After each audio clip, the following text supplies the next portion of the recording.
చరిత్ర ఆ గొడ్డలి పార్టీది. ప్రజలందరూ ఒక్కసారి ఆలోచించాలి. జగన్ ఆయన పేరులో జీ చూసి జెన్జీ అనుకుంటున్నాడు. జగన్ పేరులో ఉన్న జీ గొడ్డలి, అందుకే ఆ పార్టీకి గొడ్డలి పార్టీ అని ఈరోజు పేరు పెడతాం జరిగింది. జగన్కి సిసిడి జబ్బు ఉందండి. సిసిడి అంటే ఏంటో తెలుసా? క్రెడిట్ చోరీ జబ్బు, క్రెడిట్ చోరీ డిసార్డర్. ఏకంగా పేపర్లో వార్తలు వచ్చినాయి, ఆంధ్ర రాష్ట్రానికి ఆర్సిలర్ మిత్తల్ ప్రాజెక్ట్ వస్తుందని. ఆయన ప్రెస్ మీట్ పెట్టి ప్రాజెక్ట్ రావట్లేదు, పక్క రాష్ట్రానికి వెళ్తుందని చెప్పారు. గౌరవ ముఖ్యమంత్రి గారు, ఉప ముఖ్యమంత్రి గారు ఆ ప్రాజెక్ట్కి శంకుస్థాపన వేస్తే లేదు నేనే ఆ ప్రాజెక్ట్ని తీసుకొచ్చానని ప్రెస్ మీట్లో చెప్పే పరిస్థితి మనందరం చూసాం. ఇంతేకాదు, ప్రపంచం మొత్తం తిరిగి పెద్ద ఎత్తున గూగుల్ని మన రాష్ట్రానికి తీసుకొస్తే వాళ్ళు అడ్డుపడ్డారు, కోర్టులో కేసేశారు. కానీ ఇప్పుడు ప్రెస్ ముందరికి వచ్చి మా వల్లనే గూగుల్ ప్రాజెక్ట్ వచ్చిందని చెప్పుకునే పరిస్థితి. ఇంకా కొన్ని సంవత్సరాలు పోతే ఆగస్ట్ 15 నాడు భారతదేశానికి స్వాతంత్రం తీసుకొచ్చింది మా తాత అని చెప్పుకునే పరిస్థితికి సిసిడి జగన్ వస్తారు. జగన్ కొన్ని కంపెనీలు తీసుకొచ్చాడు. ఆ కంపెనీ పేర్లు మనందరం మర్చిపోయాం. ప్రజలందరూ ఒక్కసారి గుర్తు చేయాలనుకుంటున్నా. ఆ కంపెనీ పేర్లు Andhra gold, president medal, gold medal. అలాంటి కంపెనీలు తీసుకొచ్చిన చరిత్ర ఆ పార్టీది.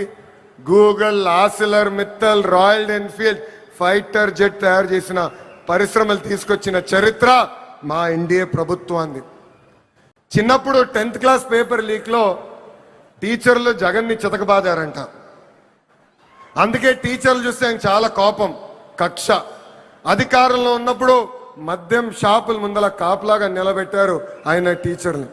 ఏకంగా మనం డిఎస్సి విడుదల చేస్తే 226 కేసులు ఆ డిఎస్సి పైన వేశారు. ఎవరు ఊహించిన విధంగా 150 రోజుల్లో 16,347 పోస్టులు భర్తీ చేసిన ఘనత మన ఎన్డీఏ ప్రభుత్వాన్ని. నిన్న ప్రెస్ మీట్ నేను చూసా. జగన్ నన్ను ప్రశ్నించట్లేదు, గౌరవ ముఖ్యమంత్రి చంద్రబాబు నాయుడు గారిని ప్రశ్నించట్లేదు, ఆంధ్ర రాష్ట్ర ప్రభుత్వాన్ని ప్రశ్నించట్లేదు. రాజ్యాంగం రాసిన అంబేద్కర్ గారిని ప్రశ్నిస్తున్నారు, రిజర్వేషన్లు ప్రశ్నిస్తున్నారు, రాజ్యాంగాన్ని ప్రశ్నిస్తున్నారు. అందుకే ఈ సభాముఖంగా జగన్కి నేను హెచ్చరిక జారీ చేస్తున్నా. మీరు ఎన్ని జన్మలు ఎత్తినా డిఎస్సి పూర్తి చేసి ఇచ్చిన హామీ నిలబెట్టుకున్న ఘనత మాది. మళ్ళీ డిఎస్సి నిర్వహిస్తాం. నిరుద్యోగ యువకులకి పెద్ద ఎత్తున ఉద్యోగాలు కల్పించే బాధ్యత ప్రజాప్రభుత్వం తీసుకుంటుంది. ఈ జగన్కి కనీసం దేశభక్తి అన్న కూడా లేదు. మేమందరం పోరాడి పెద్ద ఎత్తున సాగర్ డిఫెన్స్ అన్న పరిశ్రమని ఆంధ్ర రాష్ట్రానికి తీసుకొచ్చాం. వాళ్ళు ఏకంగా భారతదేశం డిఫెన్స్ కోసం బోట్లు తయారు చేసే పరిశ్రమ. కావల్లో కనీసం 1000 మంది మత్స్యకారుల పిల్లలకి ఉద్యోగాలు ఇచ్చే పరిశ్రమను మేము తీసుకొస్తే ఏకంగా వాళ్ళపైన ఆరోపణలు చేసి ఆ పరిశ్రమను కూడా తిప్పి పంపించాలని ప్రయత్నించారు. ఇప్పుడు విశాఖ ఉక్కు పైన కూడా మాట్లాడుతున్నారు. 2 సార్లు విశాఖ ఉక్కు సంక్షోభంలో పడితే ఆ ఉక్కు ఫ్యాక్టరీని కాపాడిన ఘనత, చరిత్ర ఒక ఎన్డీఏ ప్రభుత్వాన్ని. ఆనాడు ప్రధానిగా నరేంద్ర మోడీ గారు, ముఖ్యమంత్రిగా చంద్రబాబు నాయుడు గారు ఇద్దరు కలిసికట్టుగా పోరాడి విశాఖ ఉక్కుని ఒక్కసారి కాపాడారు. దాని ముందల వాజ్పేయి గారు ప్రధానమంత్రిగా ఉన్నప్పుడు, చంద్రబాబు నాయుడు గారు ముఖ్యమంత్రిగా ఉన్నప్పుడే మళ్ళీ విశాఖ ఉక్కుని మనం కాపాడుకుంటాం జరిగింది. మన విశాఖ ఉక్కులో ఒక యాక్సిడెంట్ జరిగింది. 9 మంది కార్మికులు చనిపోయారు. యాక్సిడెంట్ జరిగిన 3 గంటల్లో హోంమంత్రి గారు అక్కడికి వెళ్ళారు. 6 గంటల్లో కేంద్ర ఉక్కు శాఖ మార్చులు వచ్చారు. 12 గంటల లోపల ఏకంగా గౌరవ ఉప ముఖ్యమంత్రి గారు, నేను కూడా వెళ్తాం జరిగింది. అక్కడ కార్మికులు కలిసాం, చనిపోయిన కుటుంబాలని పరామర్శించాం. వాళ్ళకి ఒకటే హామీ ఇచ్చాం, కేవలం డబ్బులు ఇచ్చి చేతులు దులుపుకునేదానికి రాలేదు, శాశ్వతంగా మీ కుటుంబానికి అండగా నిలబడడానికి మేము వచ్చామని చెప్పాం. ఫుల్ టైం ఎంప్లాయీస్కి ఇప్పుడు ఏకంగా 2 కోట్ల రూపాయలు ఆ కుటుంబాలకి ఆదుకుంటాం జరిగింది. కాంట్రాక్ట్ ఉద్యోగస్తులు ఎవరైతే చనిపోయారో ఆ కుటుంబానికి ₹1,00,00,000 ఇచ్చి ఈరోజు ఎన్డీఏ ప్రభుత్వం ఆదుకుంటుంది. ఇన్ని చేస్తున్నా అక్కడికి వెళ్ళి మా పైన ఆరోపణలు చేసి ఇచ్చే 2 కోట్లు వద్దు, ₹1,00,00,000 ఇవ్వండి అని చెప్పే పరిస్థితికి వచ్చాడు పులివెందల శాసనసభ్యుడు.